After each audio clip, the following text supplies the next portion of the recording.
Hello बच्चों, कैसे हो आप सभी।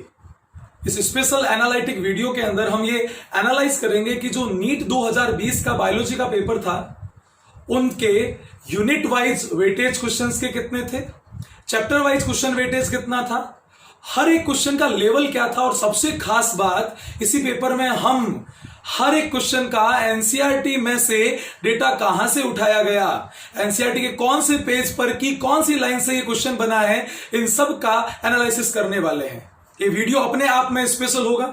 इसी वीडियो में इसके साथ साथ हम अगर ऐसा ही नीट का एग्जाम नेक्स्ट ईयर फिर से आता है तो आप किस तरीके से 360 मार्क्स कौन से बायोलॉजी वाले 360 बायोलॉजी के मार्क्स में से मोर देन 330 मार्क्स कैसे स्कोर कर सकते हैं, इसको भी हम डिस्कस करें। आओ बिना किसी डैश डैश डैश के वीडियो को स्टार्ट करते हैं। देखिए, इसके अंदर एक तो हम चैप्टर वाइज एनसीईआरटी के प्रूफ्स को, एक नंबर इसमें हम चैप्टर वाइज एनसीईआरटी के प्रूफ्स को रिकॉर्ड करेंगे। उसके बाद unit wise chapter wise weightage क्या था, हर एक क्वेश्चन का लेवल क्या था, कट ऑफ का जनरल आइडिया बायोलॉजी के लिए, बायोलॉजी के रेफरेंस में क्या जा सकता है ये देखेंगे। क्या ये क्वेश्चन बार बार रिपीट हो रहे हैं, ये भी हमारा डिस्कशन का पॉइंट होगा। कैसे हम 330 से above marks from the 360 marks ला सकते हैं, ये भी हम इसके अंदर डिस्कस करने वाले हैं। आइए स्टार्ट करते हैं। इसी वीडियो के अंदर साथ साथ हम ये देखेंगे कि किस तरीके से ये डायग्राम बेस्ड, चैप्टर के बाद में दी गई समरी पर बेस्ड, लेटेस्ट अपडेटेशन जो कि नीट के 2020 एडिशन के अंदर, एनसीईआरटी के 2020 के एडिशन के अंदर दिया गया है, कैसे कॉम्प्लेक्स डायग्राम से एक सिंपल सा क्वेश्चन पूछा जा सकता है, इन सब चीजों को भी हम इस वीडियो के अंदर सीखने वाले हैं। आइए स्टार्ट करते हैं चैप्टर फर्स्ट से। पहला चैप्टर है द लिविंग वर्ल्ड, उससे कोई भी क्वेश्चन नहीं पूछा गया था। फिर आते हैं नेक्स्ट चैप्टर बायोलॉजिकल क्लासिफिकेशन, इसमें से 2 क्वेश्चन पूछे गए। नॉर्मली 4-4 क्वेश्चन पूछे जाते हैं, मतलब इसका क्वेश्चन वेटेज कम हुआ है इस ईयर। आइए देखते हैं इसका पहला क्वेश्चन। इसका ये जो पहला क्वेश्चन है जो आपको स्क्रीन पर अभी दिखाई दे रहा होगा, इसमें पूछा गया है वायरॉइड के बारे में करेक्ट स्टेटमेंट को। अब साथ साथ मैं आपको एडवांस में एक बात बता देता हूं कि मैं सारे क्वेश्चन, सारे ऑप्शन बोल बोल के नहीं बताने वाला आपको। अगर आपको सेल्फ लेवल पर अगर वो क्वेश्चन एंड ऑप्शन पढ़ने हैं तो आप वीडियो को पॉज करें और पॉज करने के बाद वो पढ़ ले। मैं तो सीधा मेरी लैंग्वेज में क्वेश्चन में क्या पूछा गया था वो बताऊंगा, फिर उसका राइट आंसर बताऊंगा, और राइट आंसर के बाद एनसीईआरटी में क्वेश्चन कहां से पूछा गया है इसका प्रूफ दिखाऊंगा आपको। देखो, पहला क्वेश्चन है, इसमें वायरॉइड के बारे में करेक्ट स्टेटमेंट पूछा गया है। इसका जो राइट आंसर है वो ये है कि ये आरएनए होते हैं, ये फ्री आरएनए होते हैं, मतलब फ्री जेनेटिक मटेरियल होते हैं जिसमें बाहर प्रोटीन का कोट नहीं होता। ये इसका राइट आंसर है। अब देखते हैं इसका एनसीईआरटी में प्रूफ कहां है। ये देखो 11th एनसीईआरटी के 27 नंबर पेज पर, यहां देखो ये वायरॉइड में लिखा हुआ है, वीरॉइड में लिखा हुआ है कि ये फ्री आरएनए होते हैं और लेक करते हैं प्रोटीन के कोट को। आते हैं इसके बाद के नेक्स्ट क्वेश्चन के अंदर। नेक्स्ट क्वेश्चन में देखें, पूछा गया है कि जो फ्लोरिडियन स्टार्च है उसकी स्ट्रक्चर कौन से कंपोनेंट्स के सिमिलर है। आंसर है राइट इसका amylopectin and glycogen, amylopectin and glycogen. And देखिए एनसीईआरटी के अंदर जब आप बायोलॉजिकल क्लासिफिकेशन के अंदर रोडोफाइसी क्लास को स्टडी करते हैं तो उस रोडोफाइसी क्लास के सेकंड पैराग्राफ में देखिए लिखे हुए हैं, the food is stored as the floridean starch which is very similar to the amylopectin and glycogen in the structure. Again इसका भी प्रूफ मिल चुका है। नेक्स्ट आइए प्लांट किंगडम। प्लांट किंगडम में 2 क्वेश्चंस पूछे गए थे, ये पिछले सालों के एवरेज के सिमिलर ही है। पिछले सालों में भी प्लांट किंगडम से 2 to 3 क्वेश्चन ही पूछे गए हैं। देखते हैं इसमें सबसे पहला जो क्वेश्चन पूछा गया है वो ये पूछा गया है कि इनमें से कौन से यूनिसेलुलर एल्गी है, इनमें से कौन से यूनिसेलुलर एल्गी है। इसका राइट आंसर है आपके chlorella and spirulina, chlorella and spirulina. और ये देखिए इसका एनसीईआरटी के अंदर प्रूफ, 2 जगहों पर इसके प्रूफ दिए गए हैं। देखो पहले तो मैं आपको ये बायोलॉजिकल क्लासिफिकेशन के पैराग्राफ में पढ़वा देता हूं। ये देखो इस अंडरलाइन, इस सर्कल किए हुए बॉक्स में देखो, ये रहा chlorella and spirulina are unicellular algae. और 12th के चैप्टर माइक्रोब्स वाले में देखें, यहां पर सिंगल सेल प्रोटीन एससीपी के अंदर भी डिनोट किया गया है आपके स्पाइरुलिना को as a single cell protein. तो ये 11th में और 12th में दोनों का कॉमन क्वेश्चन हो गया है। आइए बढ़ते हैं नेक्स्ट क्वेश्चन की तरफ। नेक्स्ट क्वेश्चन इसी चैप्टर का पूछा गया है जिसका आंसर डायग्राम से जाता है।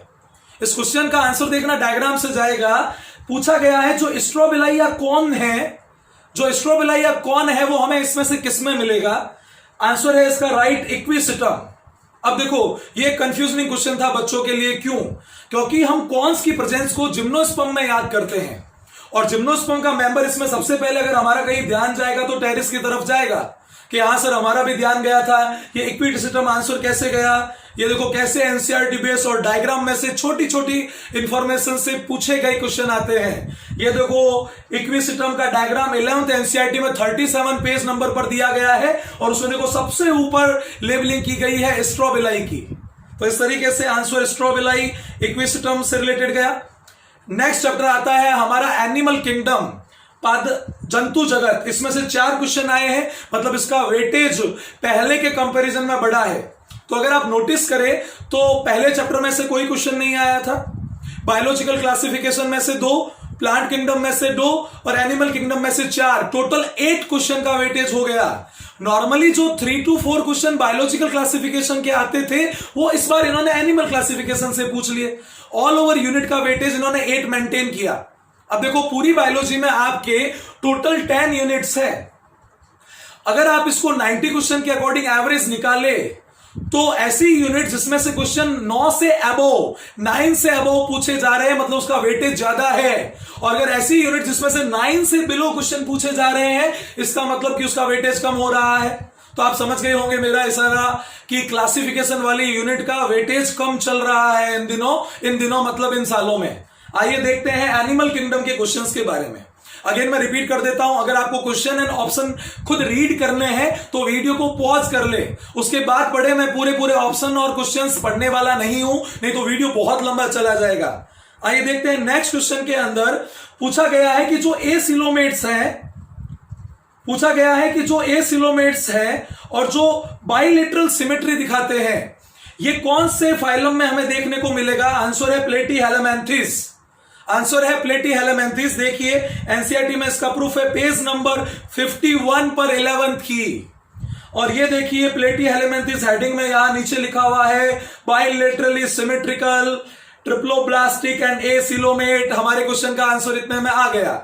आइए बढ़ते हैं next question. Next question match the column का है, उससे अगला क्वेश्चन भी मैच द कॉलम का मिलेगा।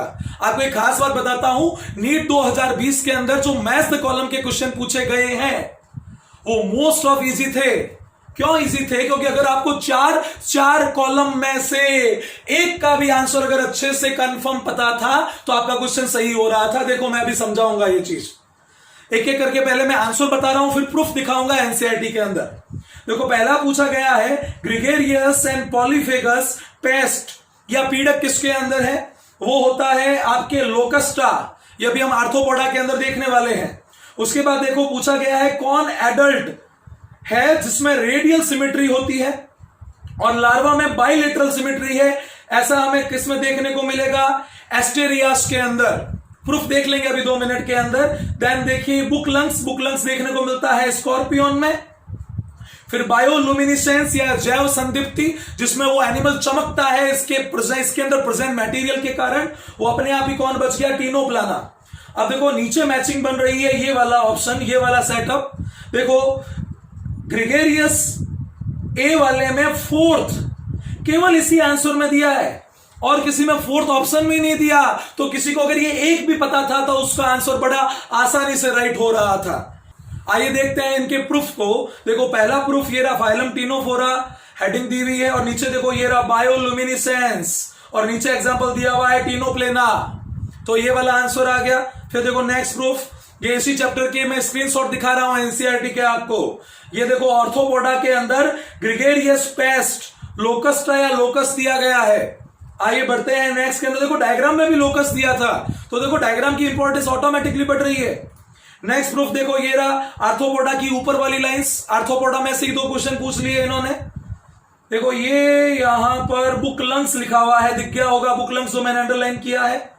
और बुक लंग्स किसके अंदर प्रेजेंट है, बुक लंग्स किसके अंदर प्रेजेंट है, अपने वाले क्वेश्चन के अकॉर्डिंग बुक लंग्स प्रेजेंट है स्कॉर्पियन में, देखो। और स्कॉर्पियन ये रहा, देखो डायग्राम में भी दिया गया है, डायग्राम में भी दिया गया है। फिर देखते हैं नीचे नेक्स्ट आर्थ्रोपोडा। आर्थ्रोपोडा के बाद, हाँ ये पिछले वाले क्वेश्चन के प्रूफ हो गए। नेक्स्ट क्वेश्चन में आ गए हम। नेक्स्ट क्वेश्चन देखो फिर से मैच द कॉलम करवाया गया है। पहला है कि 6 से 15 पेयर ऑफ गिल्स स्लिट किस में मिलती है, वो हमें मिलती है साइक्लोस्टोम्स में। फिर हेट्रो सर्कल कॉडल फिन्स किस में मिलते हैं, वो मिलते हैं कॉन्ट्रिक्थिस के अंदर। फिर नेक्स्ट एयर ब्लेडर या वायु कोश की प्रेजेंस मिलती है हमें ऑस्ट्रिक्थिस के अंदर। और पॉइजनस स्टिंग्स मिलती है ट्राइगोन के अंदर। देखिए एनसीईआरटी में ये कहां कहां पर है, आप इसमें भी देख सकते हैं। ए का सेकंड केवल एक ही ऑप्शन में है, बाकी किसी में भी नहीं है। तो टफ होने के बावजूद, इन क्वेश्चन के हार्ड होने के बावजूद ये इजी कंसिडर होंगे। क्यों? क्योंकि इनके मैच द कॉलम में कंफ्यूजनिंग ऑप्शन के कॉम्बिनेशन ही नहीं बन रहे हैं। देखो एनसीईआरटी के अंदर ये साइक्लोस्टोमेट्स, और ये साइक्लोस्टोमेट्स में 6 से 15 गिल्स स्लिट्स दे रखी है। ये सब एनसीईआरटी के डायग्राम है, कोई भी किसी और बुक के डायग्राम नहीं है। फिर नेक्स्ट में देखे ये यहां पे आ गया ऑस्ट्रिक्थिस। ऑस्ट्रिक्थिस में ये देखो एयर ब्लेडर लिखा हुआ है, ऑस्ट्रिक्थिस में देखो ये एयर ब्लेडर लिखा गया है। फिर आए नेक्स्ट में देखें, नेक्स्ट डायग्राम में आपको एग्जाम्पल मिलेगा, देखो ट्राइगोन, और ट्राइगोन के ब्रैकेट में लिखा हुआ है स्टिंगी रे। और देखो ऊपर देखो ये रिपीट और है, बोल्ड होकर पहले और लिखा गया था इसी चीज को, poisonous sting in the trigon. NCERT में 2 बार लिख दिया, अपने आप ही वेटेज बढ़ गया रे। फिर आओ नेक्स्ट क्वेश्चन, जिसके अंदर आपको फाइलम कॉर्डेटा के बारे में ट्रू स्टेटमेंट्स को पहचानना था। ट्रू स्टेटमेंट्स एक तो बी वाला है और एक ये सी वाला है। बी कहता है कि वर्टिब्रेटा में जो नोटोकॉर्ड है ना, वो नोटोकॉर्ड एम्ब्रियोनिक पीरियड के अंदर मिलेगी। सी ऑप्शन कहता है जो सेंट्रल नर्वस सिस्टम है वो डॉर्सल है एंड हॉलो है। तो ये वाला आंसर आपके ट्रू है, ये वाला आंसर आपके राइट है। अब देखो एनसीईआरटी में ये हमें कहां पर देखने को मिलेगा, देखो एनसीईआरटी में एक तो ये डिफरेंस की टेबल दी गई है। इस डिफरेंस की टेबल में देखो कॉर्डेट्स में लिखा गया है, इसके अंदर हॉलो और डॉर्सल सेंट्रल नर्वस सिस्टम मिलता है। और इसी टेबल के बाद में यहां पर देखिए फिगर नंबर 4.17 के पास में यहां पर दिया गया है कि जो वर्टिब्रेटा है उसमें एम्ब्रियोनिक डेवलपमेंट के टाइम में नोटोकॉर्ड मिलेगी। तो दोनों ऑप्शन मैच कर गए एनसीईआरटी के लाइन से। देखना वीडियो जब तक खत्म होगा तब तक समझ में आएगा। आपको 90 में से 86 क्वेश्चन के प्रूफ इन्हीं एनसीईआरटी में से मिलेंगे। और जो बच्चे हमसे पहले पढ़े हुए हैं ऑफलाइन के अंदर लास्ट ईयर, उनको पता है कि बाकी के जो 4 क्वेश्चन बचे, वो चारों के चारों क्वेश्चन मैंने कॉपी के अंदर लिखवा रखे हैं, मतलब वो पॉइंट्स लिखवा रखे हैं जिन पर पेपर में क्वेश्चन पूछा गया है। तो एक तरीके से एनसीईआरटी प्लस नोट्स पढ़ने वाले बच्चे जो हमसे लास्ट ईयर पढ़ रहे थे, उनके 90 के 90 क्वेश्चन कवर हो रहे हैं। आइए देखते हैं नेक्स्ट क्वेश्चन। अब आती है मॉर्फोलॉजी, यूनिट चेंज हो गई है। मॉर्फोलॉजी में से 3 क्वेश्चन आए हैं, नॉर्मली 4 आया करते हैं। आओ इसका पहला क्वेश्चन देखो। इसके पहले क्वेश्चन में पूछा गया है कि स्टेम के बेस से अगर रूट्स निकलती है तो वो कौन सी होती है। वो होती है आपकी फाइब्रस रूट या जकड़ा जड़े। आओ देखो इसका प्रूफ कहां है, पेज नंबर 66 11 चल रही है, कंटिन्यूस 11 चलेगी, फिर 12 की बात करेंगे। ये देखो 11th के 66 नंबर पेज पर ये रहा, the roots originate from the base of the stem constitute the fibrous root system. आ गया प्रूफ इसका भी। आइए नेक्स्ट क्वेश्चन में पूछा है कि जो हाफ इंफीरियर ओवेरी है वो किस में मिलती है, प्लम में मिलती है। अब बच्चे ये क्वेश्चन करके आए बोले कि सर ये तो पेपर एनसीईआरटी से बाहर का क्वेश्चन मिल गया। अरे देखो रे लल्ला, सब कुछ इसी के अंदर दिया है।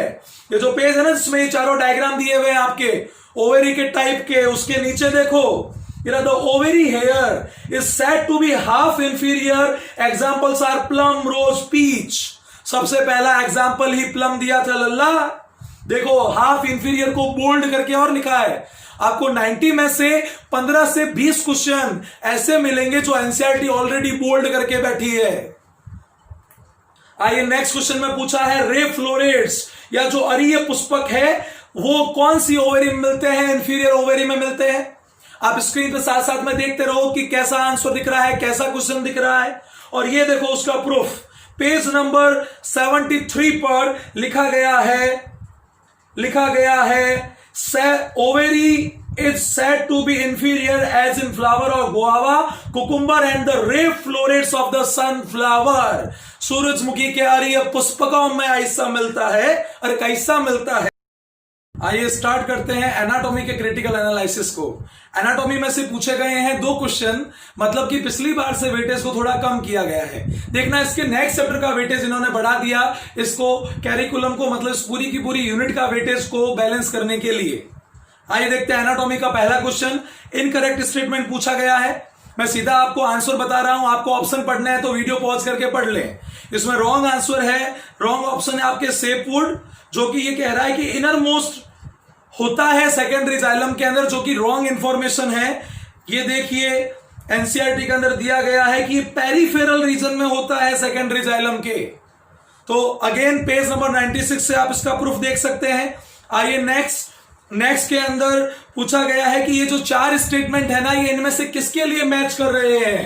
देखो चारों स्टेटमेंट में से पहला बोला गया है कि वॉस्कुलर बंडल जो है वो स्कैटर्ड या बिखरे हुए होंगे। दूसरे में बोला गया है पेरेन्काइमा जो ग्राउंड टिश्यू के अंदर है वो कॉन्स्पिशियस होगा, बहुत सारा होगा। नेक्स्ट में वॉस्कुलर बंडल को कॉन्जॉइंट एंड क्लोज बताया गया है। उसके नेक्स्ट में फ्लोएम पेरेन्काइमा को एब्सेंट बताया गया है। ये सब कुछ कैरेक्टर पाए जाते हैं मोनोकॉट्स या एक बीजपत्री स्टेम के अंदर। ये देखिए एक छोटा सा पैराग्राफ में सब कुछ दिया गया है। सेकंड नंबर लाइन में स्कैटर वास्कुलर बंडल के बारे में बताया गया है। फिर नेक्स्ट लाइन के अंदर कॉन्स्पिशियस पेरेन्काइमा ग्राउंड टिश्यू के बारे में बताया है। उसकी नेक्स्ट लाइन देखो, उसके अंदर वास्कुलर बंडल को कॉन्जॉइंट एंड क्लोज बताया गया है। पेन दीजिए। और उसके नेक्स्ट पॉइंट में देखें फ्लोएम पेरेन्काइमा को एब्सेंट भी बताया गया है। नेक्स्ट यूनिट आती है आपके स्ट्रक्चरल ऑर्गेनाइजेशन या एनिमल टिश्यू।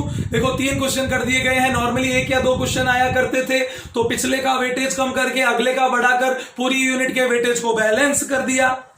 देखो सबसे पहला क्वेश्चन इसमें पूछा गया है कि जो गॉबलेट सेल है ना एलिमेंट्री कैनाल या पाचन तंत्र की, वो कैसी है। भाई साहब वो होती है कॉलमनर एपिथेलियम सेल।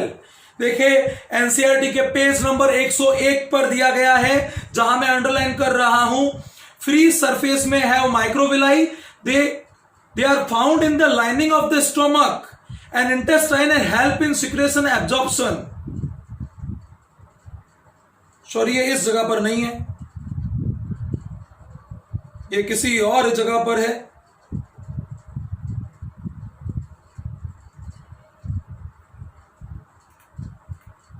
हाँ देखो इसका प्रूफ दिया गया है पेज नंबर 101 पर। 101 पर देखो आपके कॉलमनर एपिथेलियम के बारे में बताया गया है और ये कहा गया है कि ये स्टोमक में और इंटेस्टाइन में मिलता है।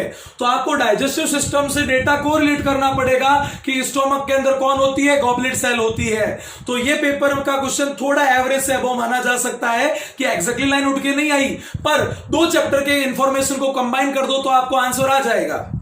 और नेक्स्ट के अंदर नेक्स्ट क्वेश्चन में पूछा गया है कि जो क्यूबॉइडल एपिथेलियम है ना ब्रश बॉर्डर वाली, जिसमें साथ में माइक्रोविलाई हो, ये कहां होती है, ये पीसीटी ऑफ नेफ्रॉन में होती है। ये राइट आंसर है। और ये देखिए पेज नंबर 101 पर ही देखो लिखा गया है the epithelium of proximal convoluted tubule PCT. ये कैसी है, क्यूबॉइडल एपिथेलियम है विद माइक्रोविलाई है।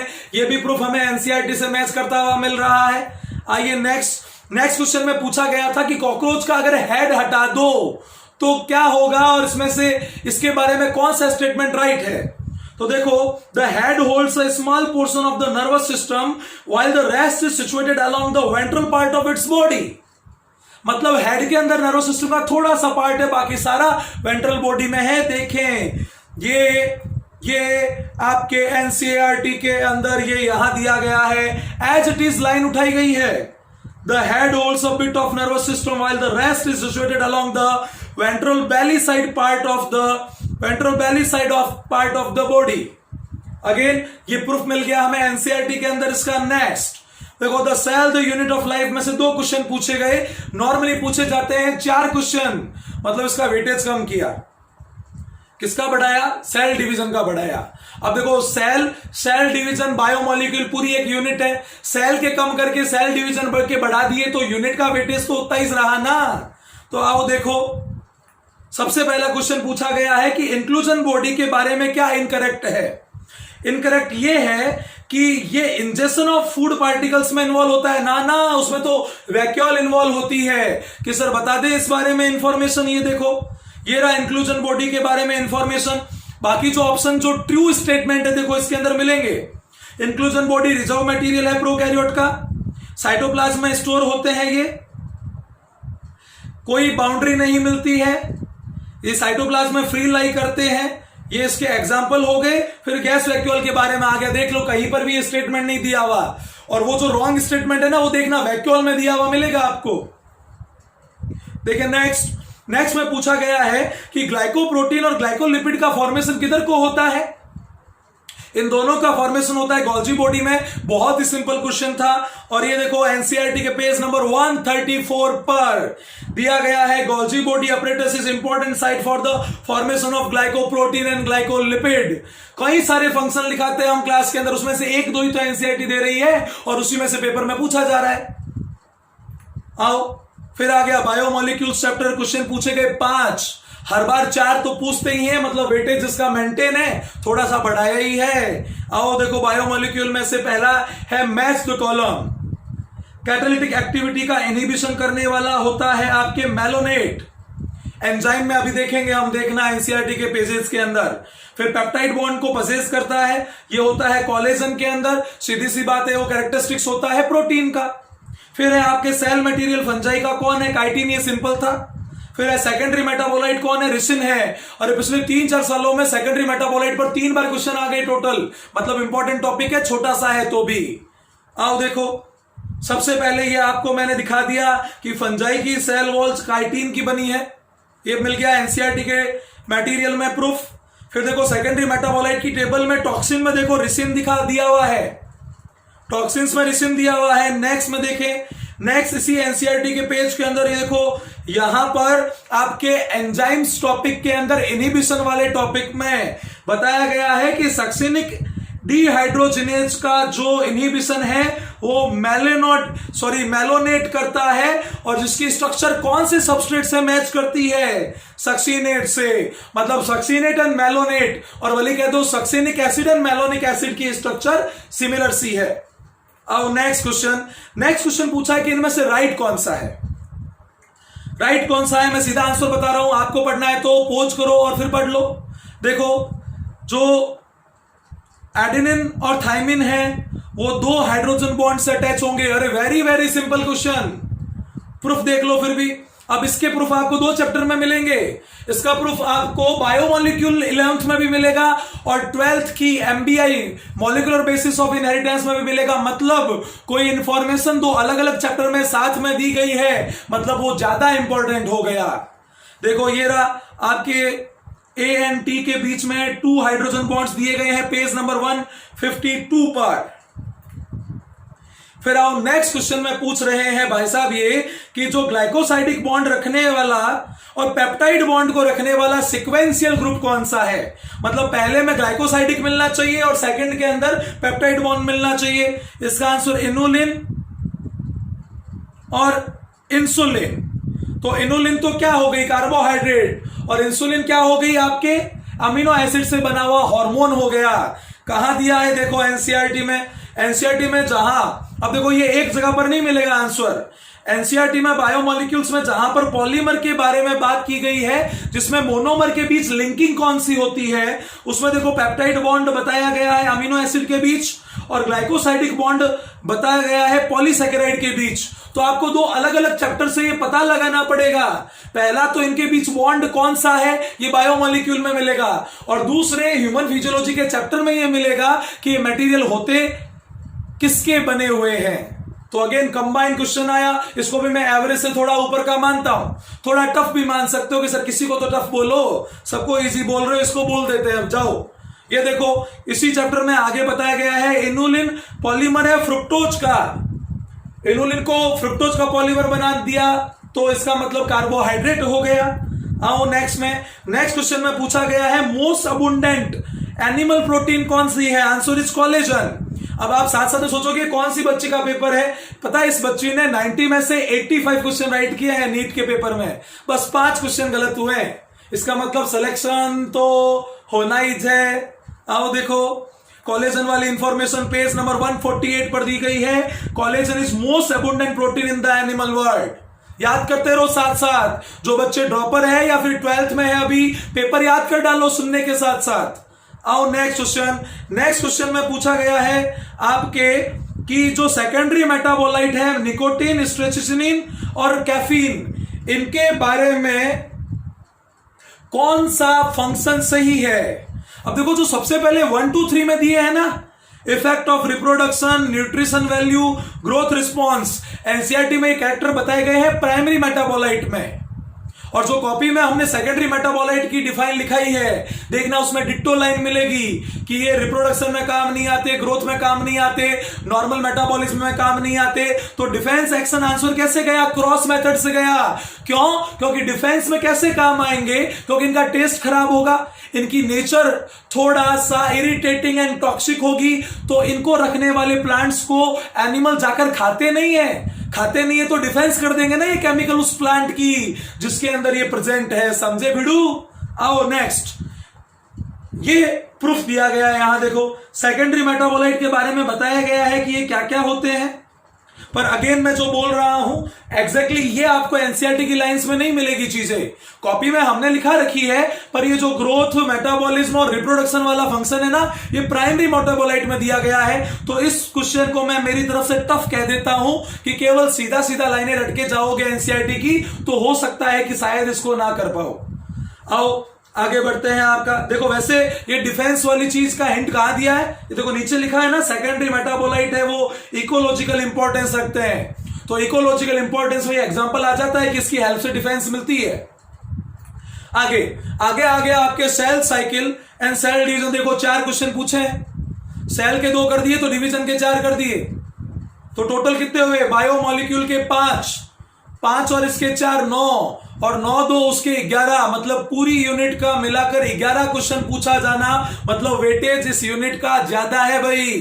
देखना इससे ज्यादा वेटेज वाली 2-3 यूनिट ही मिलेगी, मतलब टॉप 4 यूनिट्स में है ये, और मेरे ख्याल से टॉप 3 में आएगी। देखना आओ सेल डिवीजन के अंदर का पहला क्वेश्चन पूछा गया है सिनेप्टोनीमल कॉम्प्लेक्स कब बनता है? सिनेप्टोनीमल कॉम्प्लेक्स बनता है डिप्लोटीन स्टेज के अंदर। शुद्ध हिंदी में देखें तो द्विपट्ट के दौरान। ये पट पता नहीं क्या कर रहा है ये। देखो ये दिया गया है पेज नंबर 168 पर। The beginning of diplotene is recognised by the dissolution of the synaptonemal complex. आगे आंसर एनसीईआरटी से। नेक्स्ट में पूछा गया है कि आपके, ये शायद इस बच्ची का गलत क्वेश्चन है। देखो ये एक डाउटफुल क्वेश्चन और है, हो सकता है कि नीट द्वारा दिए जाने वाले आंसर, अलग अलग कोचिंग द्वारा दिए गए आंसर और मेरे द्वारा दिए गए आंसर में डिफरेंस हो। मैं क्या आंसर दूंगा मैं उसके प्रूफ दिखाऊंगा आपको, और वो ये चीज समझाएगी आपको कि हो सकता है कि लेटेस्ट एडिशन ऑफ एनसीईआरटी के अकॉर्डिंग आंसर अलग जा रहा हो और ओल्ड एडिशन के अकॉर्डिंग आंसर अलग जा रहा हो। आओ दिखाते हैं। इस क्वेश्चन में पूछा गया था कि जो G0 स्टेज है ना, जिसको हम क्यूसेंट स्टेज भी कहते हैं। चलो इस क्वेश्चन की लैंग्वेज पूरी बोलनी पड़ेगी, मैं बोल के बता देता हूं। Some dividing cells exist the cell cycle and enter the vegetative inactive stage. This is called the quiescent stage और G0 stage. This process occurs at the end of. ये कौन सी फेज के एंड में होता है? ये नहीं पूछा गया कि कौन सी फेज के एंड होने के बाद में होता है, ये नहीं पूछा गया है। इसका आंसर इन्होंने लिखा है एम फेज, मतलब मेरे अकॉर्डिंग ये रॉन्ग है। मेरे अकॉर्डिंग इसका आंसर होना चाहिए G1 फेज। अब मैं एक्सप्लेन करूंगा मेरा रीजन क्या है। देखो एनसीईआरटी में ये जो अभी आप डायग्राम स्क्रीन पर देख रहे हैं, ये पुराना डायग्राम है, ये ओल्ड एडिशन का डायग्राम है। देखो इस एडिशन के अंदर आपके ये साइटोकाइनेसिस खत्म हुई, फिर G1 शुरू हुई और फिर G0 दिया हुआ है ना। फिर देखो लेटेस्ट एडिशन के अंदर क्या है, लेटेस्ट एडिशन वाले डायग्राम के अंदर देखो, इस डायग्राम में G1 पहले दिखाई और फिर उसके बाद G0 में सेल को बाहर निकाला जब वो डिवीजन ना करे। तो बताओ, अगर आपको पूछे कि ये किसके एंड में है तो मेरे अकॉर्डिंग तो G1 जाना चाहिए, M नहीं जाएगा। कि सर हमारे तो कंफ्यूजन बरकरार है, तो चलो आपके कंफ्यूजन को बड़ा इजीली क्लियर कर देते हैं। आपको मैं क्वेश्चन पूछता हूं, उस क्वेश्चन का आंसर देना, आप समझ जाओगे कि मेरा इशारा इस तरफ क्यों है। अगर मैं आपसे पूछूं कि एम फेज के एंड में क्या होता है, तो देखो डायग्राम में लिखा गया है साइटोकाइनेसिस। तो ज्यादा बेटर आंसर क्या होता? साइटोकाइनेसिस जाता। एम फेज फिनिश होगी, फिर एम फेज शुरू होगी, फिर G1 फेज शुरू होगी और G1 शुरू होने के बाद G0 आएगी। तो भाई साहब इसलिए इसका आंसर मेरे अकॉर्डिंग तो G1 है। अगर नीट भी इसका आंसर कुछ और देती है ना, मतलब मेरे अकॉर्डिंग तो वो आंसर रॉन्ग देगी। आ जाओ अगले में बढ़ते हैं। ये कंफ्यूजिंग क्वेश्चन था, इसको हम अबव द एवरेज मतलब थोड़ा टफ मान लेते हैं। टफ ही है क्वेश्चन, ये बच्चों से ये बहुत गलत हुआ है क्वेश्चन। हाँ देखो, ये जो G0 स्टेज दी हुई है ना, इस G0 स्टेज के इस थ्योरी सेगमेंट में इसके बारे में कुछ भी बताया हुआ नहीं है। मतलब आपको इसका अनुमान सारा इस डायग्राम से लगाना पड़ेगा, इसलिए एनसीईआरटी के डायग्राम वेरी इंपॉर्टेंट हो जाते हैं। आओ नेक्स्ट बढ़ते हैं। नेक्स्ट क्वेश्चन में इन्होंने पूछा है कि G1 फेज के बारे में क्या राइट है।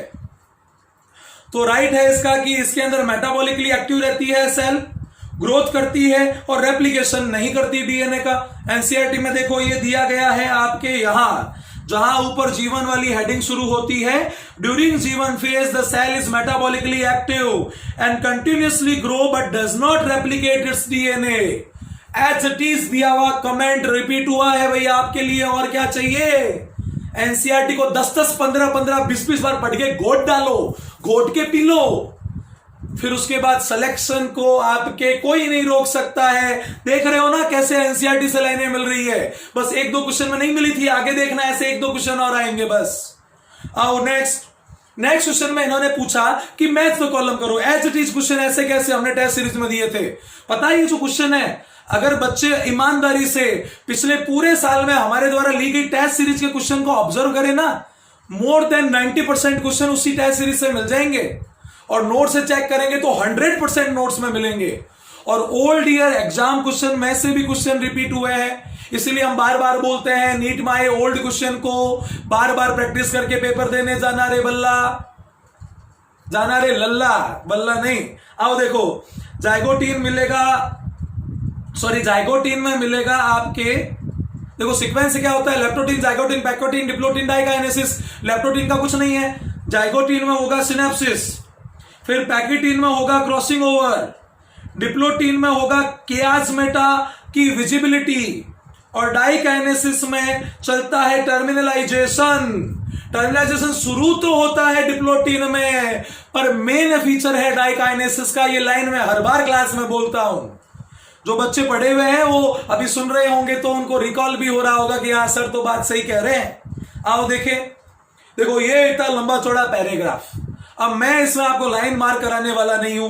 पेज नंबर 168 है, जाना 11th की एनसीईआरटी में इस पेज नंबर पर खोल के देख लेना, ये सारी लाइनें डिट्टो लिखी हुई मिलेगी। ये देखो ये रहा लेप्टोटीन, जाइगोटीन, ये सिनेप्टोनिमल कॉम्प्लेक्स तो लिखा ही पड़ा है, पैकेटीन, ये रहा डिप्लोटीन में देखो कियास्मेटा तो हाईलाइटेड किया हुआ है, बोल्ड किया हुआ है। फिर ये देखो डाइकाइनेसिस में नीचे लिखा हुआ है टर्मिनलाइजेशन। बाकी बचे हुए तो आप ढूंढ लेना, इसी पेज पे पहुंच करके देख लो। फिर आ जाओ transport in plants.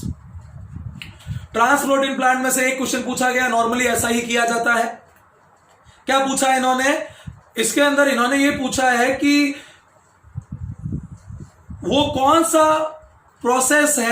C process है जो रिस्पॉन्सिबल है ग्रास या घास के टिप से वाटर की ड्रॉपलेट्स के निकलने के पीछे।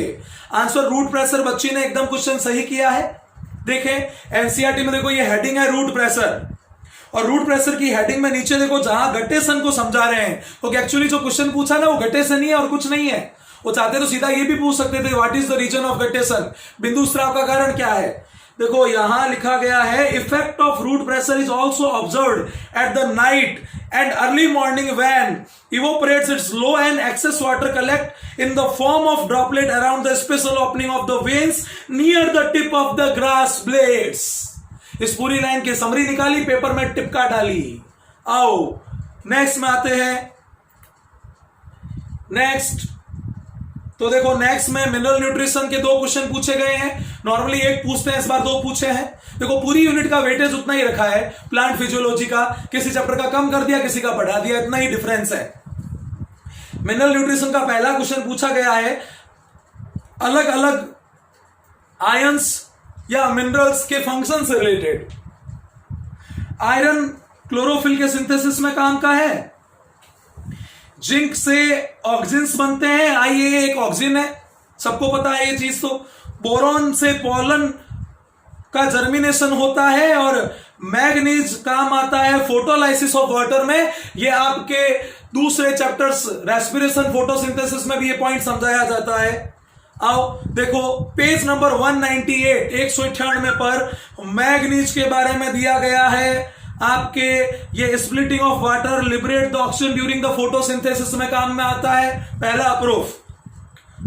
दूसरा जिंक, देखो सिंथेसिस द ऑक्सीजन, अरे ऑक्सीजन का ही तो एग्जांपल है आईएए, समझ गए बीड़ू। आओ नेक्स्ट देखो बोरॉन। बोरॉन में दिया गया है आपके पोलन जर्मिनेशन। और फिर शायद जहां तक है आपके नेक्स्ट पेज पे दिखा रहा हूं, हाँ ये रहा, देखो ये एक अलग पेज पर आयरन में दिया हुआ है आपके। आयरन में आपके दिया हुआ है ये रहा essential for the formation of the chlorophyll. गला सूख गया है, थोड़ा सा पानी पीने दो, फिर वापस आगे शुरू करते हैं। हाँ चलो देखो नेक्स्ट क्वेश्चन की ओर बढ़ते हैं। नेक्स्ट क्वेश्चन में ये कंफ्यूजनिंग क्वेश्चन, ये कई सारे बच्चों ने गलत किया, मेरे अकॉर्डिंग ये हार्ड है। बताओ बच्चे कंफ्यूजन में क्यों रह गए? क्योंकि एनसीईआरटी के डायग्राम में कुछ और दिया हुआ है, एनसीईआरटी की इक्वेशन में कुछ और दिया गया है। राइट आंसर अभी आपको पता चल जाएगा। इस बच्ची का ये क्वेश्चन गलत हुआ है। इसने पूछा है कि जो नाइट्रोजिनेज एंजाइम है ना लेग्यूमिनस प्लांट की रूट्स में मिलने वाला, वो प्रोडक्ट के फॉर्म में क्या क्या बनाता है? तो भाई साहब बनाता है अमोनिया भी और हाइड्रोजन भी। देखो ये रहा एनसीईआरटी का पेज नंबर 203। इसके अंदर अगर आप इस डायग्राम को देखकर आंसर दे आओगे तो यहां तो आपको केवल यहां तो आपको केवल अमोनिया दिखेगी। ऊपर इक्वेशन की तरफ बढ़ो, ये देखो इक्वेशन के अंदर अमोनिया भी है और हाइड्रोजन भी है। इसलिए कहते हैं एनसीईआरटी की हर लाइन हर वर्ड को बहुत ज्यादा फोकस करके इंपॉर्टेंस दिया करो। आओ बढ़ते हैं नेक्स्ट। ये क्वेश्चन टफ था मेरे अकॉर्डिंग, बहुत क्लोज ऑप्शन थे। फिर फोटोसिंथेसिस के 2 क्वेश्चन आए हैं। फोटोसिंथेसिस के 2 क्वेश्चन में से पहला ही क्वेश्चन वो जो बिना लेटेस्ट एडिशन के आप कर ही नहीं पाते। कैसे, मैं अभी समझा दूंगा। देखो इन्होंने ये पूछा है कि जो लाइट रिएक्शन या प्रकाशिक अभिक्रिया होती है उसमें जो प्लास्टोक्विनोन या पीक्यू है ना, ये प्लास्टोक्विनोन का फंक्शन क्या है? ये इस बच्ची के रॉन्ग हुआ है, ये राइट आंसर नहीं है। राइट आंसर है पीएस सेकंड से साइटोक्रोम B6F कॉम्प्लेक्स की तरफ इलेक्ट्रॉन को ट्रांसफर करना। कि सर कहां है दिखाओ। पुरानी अगर एनसीईआरटी लेके बैठे हो तो नहीं मिलेगा आंसर।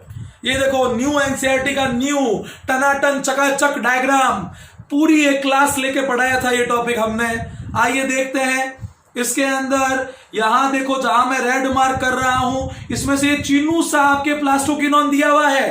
देखो ये प्लास्टोक्विनोन पीएस सेकंड से इलेक्ट्रॉन को ट्रांसफर कर रहा है साइटोक्रोम B6F की तरफ।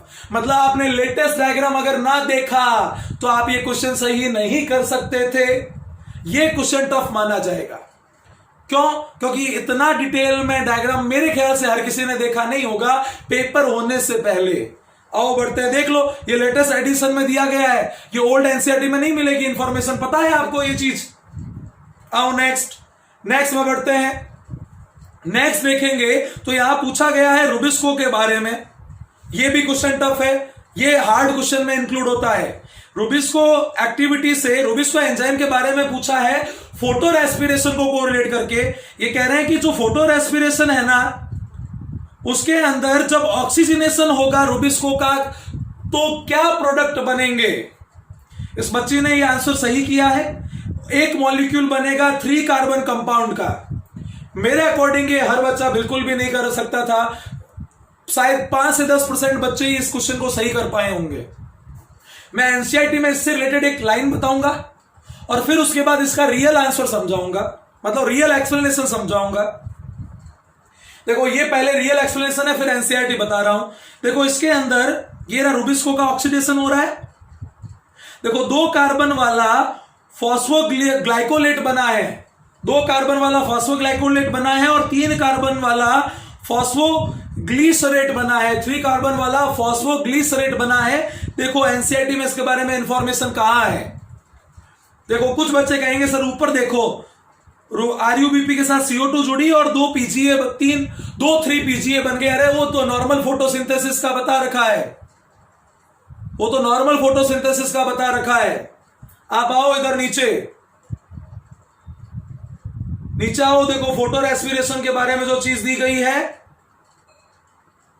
RUBP instead of being converted to the 2 molecules of the PGA binds with O2 to form 1 molecule and phosphoglycolate in a pathway called the phosphorylation। ये line आपको indirect hint दे रही है कि एक मॉलिक्यूल तो 3PGA का बनेगा और एक मॉलिक्यूल फॉस्फोग्लाइकोलेट का बनेगा। तो ये इंफॉर्मेशन तो यहां दी हुई है, पर वो जो पीछे स्लाइड दिखाई थी ना, इसके थ्रू आपको पता चलता है कि एक 2 कार्बन वाला है और एक 3 कार्बन वाला है। तो इसलिए यहां ऑप्शन अगर देखो, पता है मैं यहां पर एक जुगाड़ ट्रिक भी बताने वाला हूं। आप सोचोगे अल्ले सर और तो मैं सोचो ही कौन नहीं। देखो पहले ऑप्शन में एक 4 का और एक 2 का, टोटल 6 मॉलिक्यूल कर दिए कार्बन के। दूसरे ऑप्शन में 3 वाले 2 फिर से 6 कर दिए। चौथे ऑप्शन में एक 6 का फिर से 6 कर दिए। अल्ले रुबिस्को वाला जो सबस्ट्रेट है वो तो होता ही 5 कार्बन वाला है और 3 ऑप्शन में 6 कार्बन मॉलिक्यूल कर दिए, जो कि पॉसिबल ही नहीं है। इस ट्रिक से भी अगर कोई दिमाग लड़ाता तो भी आंसर सही कर देता। बाकी मैंने आपको राइट आंसर इसके थ्रू दे दिया है। आओ आगे बढ़ते हैं। देखो एनसीईआरटी में दिया है पर ये नहीं लिखा हुआ कि ये 2 वाला है ये 3 वाला है। 3 वाला तो पीछे बता देता है, पर 2 वाला आपको खुद को पता लगाना पड़ेगा। हिंट कैसे मिली? अरे कार्बन डाइऑक्साइड जुड़ तो रहा ही नहीं है, ऑक्सीजन ब्रेकडाउन कर रहा है सीधा साधा, इसीलिए। आओ आगे बढ़ो। रेस्पिरेशन में से केवल एक क्वेश्चन पूछा गया है। रेस्पिरेशन के एक क्वेश्चन में से पहला क्वेश्चन एवरेज से थोड़ा अबव माना जाएगा। पहला क्या एक ही है, इसको आप अबव द एवरेज मान लो। कैसे मैं अभी समझा दूंगा, कारण आएगा स्क्रीन पर।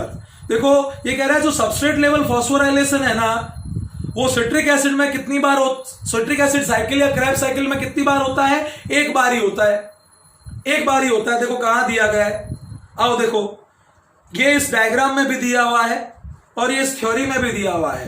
देखो during the conversion of the succinyl coenzyme to the succinic acid a molecule of GTB is synthesised. और यही सबस्ट्रेट लेवल फॉस्फोराइलेशन होता है और ये एक बार होता है। ये डायग्राम में हम चिल्ला चिल्ला के क्लास में बताते हैं। क्यों? क्योंकि हमें बही खाता लेके बैठना पड़ता है एटीपी के बेनिफिट वाला, इसलिए ये बार बार बताया जाता है। आओ आ जाओ next. Plant growth and development के 3 क्वेश्चन पूछे गए। नॉर्मली 2 पूछते हैं भाई, सीधी सीधी बात है। फोटोसिंथेसिस और रेस्पिरेशन में से 4 क्वेश्चन आने चाहिए थे, आए नहीं, तो इसका एक क्वेश्चन बढ़ा दिया इन्होंने। तो प्लांट ग्रोथ एंड डेवलपमेंट के 3 क्वेश्चन, उसमें से पहला पूछा है ग्रोथ मैक्सिमम कब होगी, होता है answer log phase. Very easy question. जैसे ही आप एनसीईआरटी का ये डायग्राम देखो, बच्ची कितनी स्मार्ट थी, बच्ची ने ग्राफ बनाकर देखा है यहां पर, ये देखो स्क्रीन पर। हाँ ये देखो ये ग्राफ दिया गया है यहां पर और इस ग्राफ में देखो हाईएस्ट रेट कहां मिल रही है? एक्सपोनेंशियल फेज या लॉग फेज में। हाईएस्ट ग्रोथ की वजह से ही तो एक्सपोनेंशियल फेज बोला था। आओ नेक्स्ट में पूछा गया है वो कौन सा प्लांट ग्रोथ रेगुलेटर है जो शुगर केन पर अगर आप स्प्रे कर दो तो उसकी लेंथ बढ़ जाएगी। ये भी बहुत इजी, बच्चे को पता है लेंथ बढ़ाने वाला जिब्रेलिन। कभी कभी पता नहीं बच्चे क्या पूछ लेते हैं, सर हर चीज की लेंथ बढ़ जाती है क्या? अरे नहीं, प्लांट के स्टेम की लेंथ बढ़ेगी रे। ये देखो पेज नंबर 249 पर दिया हुआ है, ये रहा। Sugar cane store the carbohydrate as the sugar in their stem, spraying the sugar cane crop with the gibberellins increase the length of the stem. Ditto line उठाई गई है एनसीईआरटी से। नेक्स्ट क्वेश्चन थोड़ा टफ मेरे according, ये tough था थोड़ा। पहले वाले दोनों इजी थे इस चैप्टर के, ये वाला थोड़ा टफ है। ये कह रहा है कि कौन सा ऐसा प्लांट ग्रोथ रेगुलेटर है जो कि सीड डोरमेंसी से रिलेटेड नहीं है और इनहिबिटरी नहीं है। अब देखो, वैसे तो आपको कहूं तो ये इजी भी बन जाएगा टफ होने के बावजूद। देखो, पैरा एस्कॉर्बिक एसिड को डिस्कस नहीं करती है एनसीईआरटी, फिनोलिक एसिड को भी डिस्कस नहीं करती, बचा जिब्रेलिक एसिड और एब्सिसिक एसिड। तो अपने आप चॉइस में क्या जाएगा? जिब्रेलिक एसिड जाएगा। पर कि सर आपने फिर टफ क्यों कहा जब इतना इजी है? तो रीजन समझाता हूं।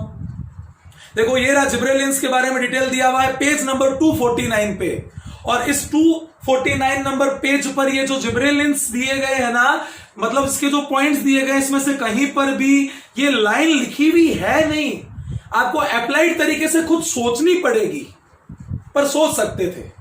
तो जो वहां पर अंडर द स्ट्रेस नहीं था उसने तो बड़ी आसानी से ये सोच लिया होगा, और जो अंडर प्रेशर रहा होगा उससे क्वेश्चन या तो गलत हुआ होगा या उसने ये छोड़ दिया होगा। ट्रिकी इजी क्यों है वो मैंने आपको पीछे समझा दिया था। आओ नेक्स्ट क्वेश्चन की ओर बढ़ते हैं। नेक्स्ट अगली यूनिट आ गई, तो पिछली यूनिट का वेटेज देख लेते हैं। देखो, आपके आ गए थे 3 क्वेश्चन पीजीआर के, एक रेस्पिरेशन का 4, 2 फोटोसिंथेसिस के 6, 2 न्यूट्रिशन के 8, ट्रांसपोर्ट का 1, 9। तो टोटल 9 क्वेश्चन आए हैं, मतलब एवरेज वेटेज है, बहुत ज्यादा वेटेज नहीं रहा इस बार। ज्यादा वेटेज कब बोलते? जब 10 से ज्यादा 11-12 तक मामला चला जाता तब कहते कि वेटेज ज्यादा था। आज नेक्स्ट यूनिट की तरफ बढ़ते हैं। आपके ह्यूमन फिजियोलॉजी के आप काउंटिंग करते रहना। डाइजेशन एब्जॉर्प्शन के 2 क्वेश्चन है। डाइजेशन और एब्जॉर्प्शन के इस 2 क्वेश्चन में देखो, पहला क्वेश्चन पूछा गया है कि डाइजेस्टिव सिस्टम के बारे में कौन सा करेक्ट है। मैं सीधा राइट आंसर के बारे में रेफरेंस दूंगा, आप चाहो तो पॉज करके रॉन्ग आंसर का भी देख लेना और उसको एनसीईआरटी से मैच कर लेना, मिलेगी सारी लाइनें एनसीईआरटी में से। यहां पर आपके करेक्ट आंसर है इलियम हाईली कॉइल्ड पार्ट है। और ये देखो एनसीईआरटी में पेज नंबर 259 पर नीचे दिया गया हुआ है a long coiled middle portion jejunum है हाईली कॉइल्ड इलियम। कि सर अल्लाह 3 वर्ड दिए हैं उसी पे क्वेश्चन बना दिया। यस, एनसीईआरटी में अगर किसी टॉपिक पर 1 वर्ड भी दिया है ना तो इंपॉर्टेंट हो गया वो। तो देखो 3 वर्ड थे, and highly coiled ileum highly coiled बता दी एनसीईआरटी में भाई साहब। चलो नेक्स्ट, इसी क्वेश्चन में देखो पीछे एक सिरोसा के बारे में स्टेटमेंट दिया हुआ है, पीछे बैक जाकर पॉज करके पढ़ के देख लो। सिरोसा को उसने इनर लेयर बताया, देखो डायग्राम में ये आउटर लेयर मिल रही है सिरोसा। तो देखो अगेन डायग्राम से भी हेल्प मिलती है क्वेश्चन को सॉल्व करने के अंदर। जरूरी नहीं कि डायग्राम ही पेपर में आएगा तो ही वो काम का है, डायग्राम पर बेस्ड लैंग्वेज भी आ सकती है। नेक्स्ट आगे बढ़ते हैं। आगे बोल रहा है जो एंटेरोकाइनेज है ना, ये एंजाइम किस में हेल्प करता है? ये हेल्प करता है ट्रिप्सिनोजन के ट्रिप्सिन में कन्वर्ट होने में।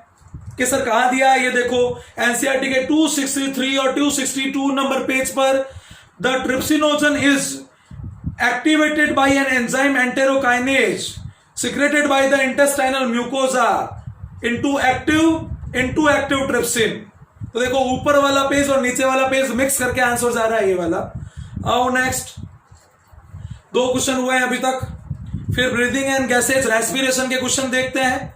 देखो रेस्पिरेशन में से 1 क्वेश्चन ही है, और वो 1 क्वेश्चन है आपके कि जब इंस्पायर करते हैं, जब अंतः शोषण करते हैं तो कौन से चेंजेस देखने को और ऑब्जर्व करने को मिलेंगे।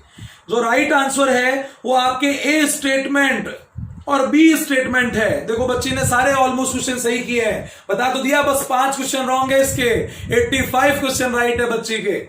आओ देखो, जब इंस्पिरेशन करते हैं ना तो डायाफ्राम का कॉन्ट्रैक्शन होता है और एक्सटर्नल इंटरकॉस्टल मसल्स में कॉन्ट्रैक्शन होता है। देखो ये एनसीईआरटी में दिया गया है मैकेनिज्म ऑफ ब्रीदिंग टॉपिक के अंदर।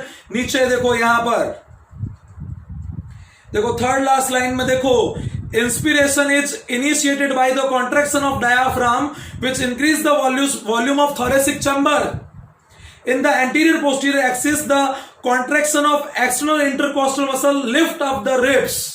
मतलब रिब्स को लिफ्ट अप करने में हेल्प कर रहा है। तो दोनों में कॉन्ट्रैक्शन आ गया, एनसीईआरटी में दिया गया है। नेक्स्ट आओ, बॉडी फ्लूइड और सर्कुलेशन से आए 3 क्वेश्चन। तो 2 और 1 3 और 3 और 3 6 क्वेश्चन हो गए हैं अभी तक में।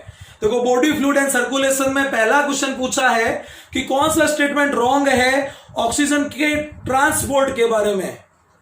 कौन सा स्टेटमेंट रॉन्ग है ऑक्सीजन के ट्रांसपोर्ट के बारे में। देखो इसने बोला है कि जो हायर प्रोटॉन कंसंट्रेशन है ना वो ऑक्सी हीमोग्लोबिन को बनाती है। देखो रिवर्स दे दिया।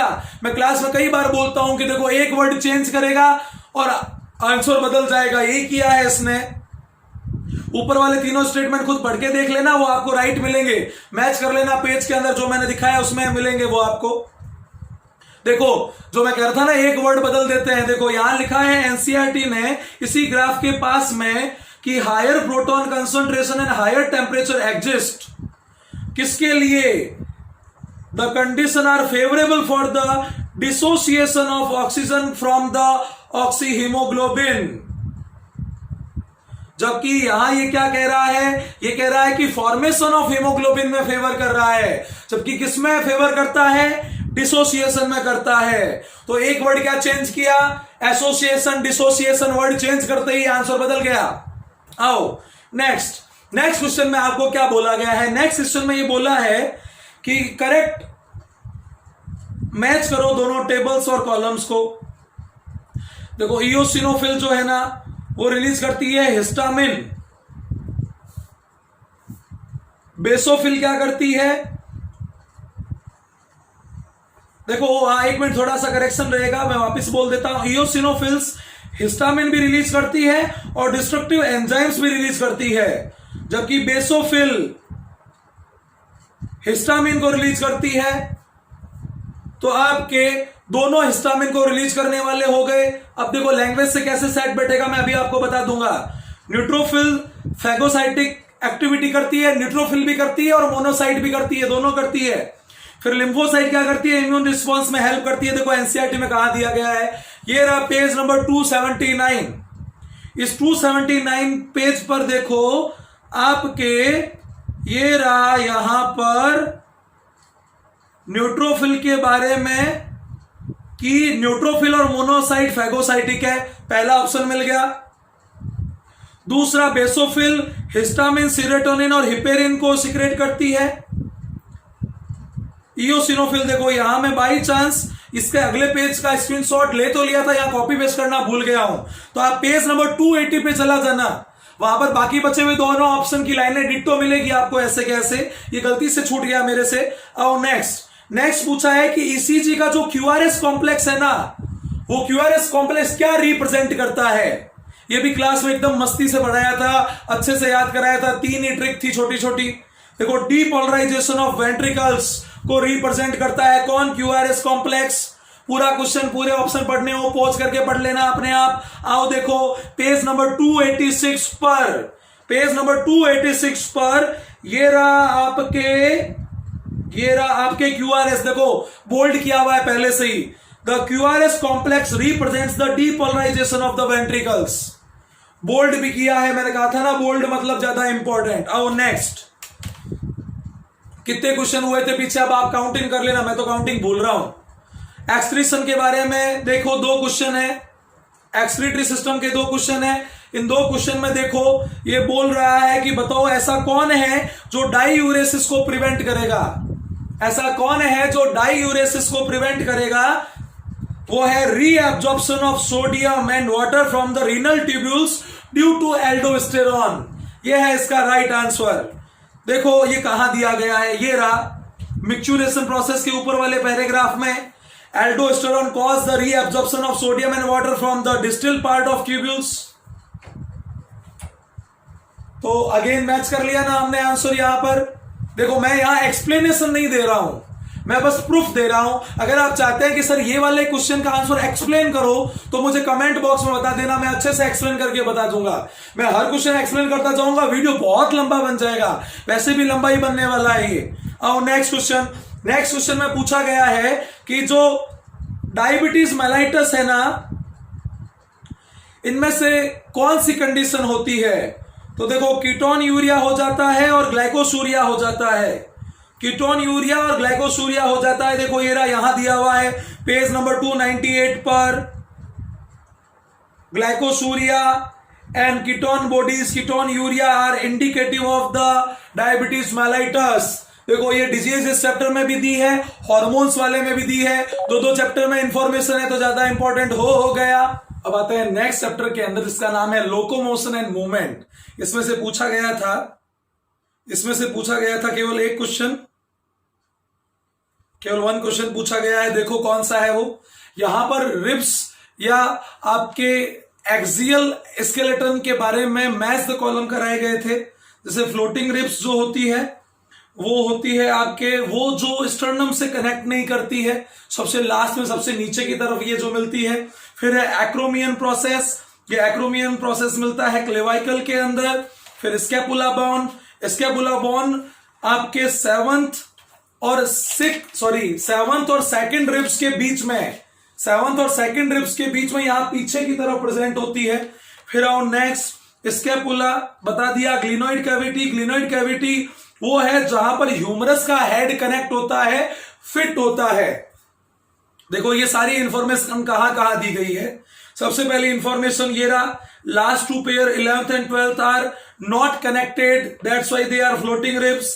भाई जब स्टर्नम से कनेक्ट नहीं होगी इसलिए फ्लोटिंग रिब नाम दे दिया। फिर नेक्स्ट आओ, नेक्स्ट आपके यहां पर स्कैपुला की लोकेशन के बारे में दिया हुआ है। ये आपके देखो ग्लिनोइड कैविटी वाला ऑप्शन ये रहा। देखो ह्यूमरस शोल्डर जॉइंट बनाता है, ग्लिनोइड कैविटी की हेल्प से ये पॉइंट आ गया। और ये 6 सेकंड से 7th वाला ये रहा। देखो ये रहा, triangular flat bone situated in the dorsal part of the thorax between the 2nd and 7th rib. ये देखो दोनों ऑप्शन आ गए यहां पर। ऐसे ही बचा हुआ एक ऑप्शन भी एनसीईआरटी में इसी चैप्टर में लाइन वाइज लाइन दिया हुआ है। नेक्स्ट आपके न्यूरल कंट्रोल एंड कोऑर्डिनेशन का सिर्फ एक क्वेश्चन वेटेज कम कर दिया इन्होंने, गलत बात है, बेचारे नर्वस सिस्टम के साथ बहुत नाइंसाफी हुई है। नेक्स्ट देखो इसके अंदर जो क्वेश्चन है वो मैच द कॉलम आपके ईयर के बारे में दिया हुआ है, क्योंकि नर्वस सिस्टम के साथ में सेंसरी ऑर्गन्स दिए गए हैं। देखो ऑर्गन ऑफ कॉर्टी जो है, ऑर्गन ऑफ कॉर्टी जो है वो बेसिलर मेम्ब्रेन में प्रेजेंट होता है। कॉक्लिया जो है वो इसका कॉइल्ड पार्ट है लेबिरिंथ का। ये अगर आप एक्सटर्नल ईयर और इंटरनल ईयर की स्ट्रक्चर वाला डायग्राम देखें ना तो पता है मोस्ट ऑफ ऑप्शन उसी से हो जाएंगे आपके क्लियर। फिर यूस्टेकियन ट्यूब, यूस्टेकियन ट्यूब जो है वो मिडिल ईयर को फेरिंग्स के साथ कनेक्ट करता है, यहां से यूं अंदर की तरफ आता है। फिर स्टेपीज वो जो सबसे छोटी बोन है ये किसके साथ कनेक्ट हो जाएगी, आपके ओवल विंडो के साथ कनेक्ट हो जाएगी। देखो ये इंफॉर्मेशन कहां कहां है, ये जो पेज नंबर 325 है, इस 325 में देखो स्टेपीज के बारे में दिया हुआ है, ये ओवल विंडो से कनेक्टेड है। फिर देखो यूस्टेकियन ट्यूब का दिया हुआ है, ये मिडिल ईयर को फेरिंग से कनेक्ट करती है। फिर उसके बाद देखो नीचे यहां कॉक्लिया का डेटा दिया हुआ है, ये कॉइल्ड पोर्शन होता है लेबिरिंथ का। देखो सोच के देखो, सारे बोल्ड किए हुए हैं टर्म जिनके वो ऑप्शन बना रहा है। आओ नेक्स्ट है केमिकल कोऑर्डिनेशन, हार्मोन्स वाला चैप्टर। 2 क्वेश्चन का वेटेज नॉर्मली इतना ही रहता है, नर्वस सिस्टम के जैसे इसके साथ नाइंसाफी नहीं हुई है। फिर करेक्ट स्टेटमेंट पूछना चाह रहा है वो ये है कि जो ग्लूकोकॉर्टिकॉइड्स है ना वो ग्लूकोनियोजेनेसिस को स्टिमुलेट करते हैं। बाकी रॉन्ग स्टेटमेंट आप खुद मैच कर लेना, वीडियो छोटा हो इसलिए मैं उनको डिस्कस नहीं कर रहा हूं। देखें ये लाइन कहां दी गई है, पेज नंबर 336 पर दिया गया है कि ग्लूकोकॉर्टिकॉइड्स ग्लूकोनियोजेनेसिस को स्टिमुलेट करता है। Again NCERT proof. सोच रहे होंगे ना कि यार काश एनसीईआरटी को 10 बार पढ़ लिया होता, 20 बार पढ़ लिया होता, बार बार रिवाइज कर लिया होता। तो भाई साहब अगर ड्रॉपर हो, अभी नीट की तैयारी कर रहे हो, इस वीडियो को देख रहे हो तो अब भी कर लेना, बहुत टाइम पड़ा है।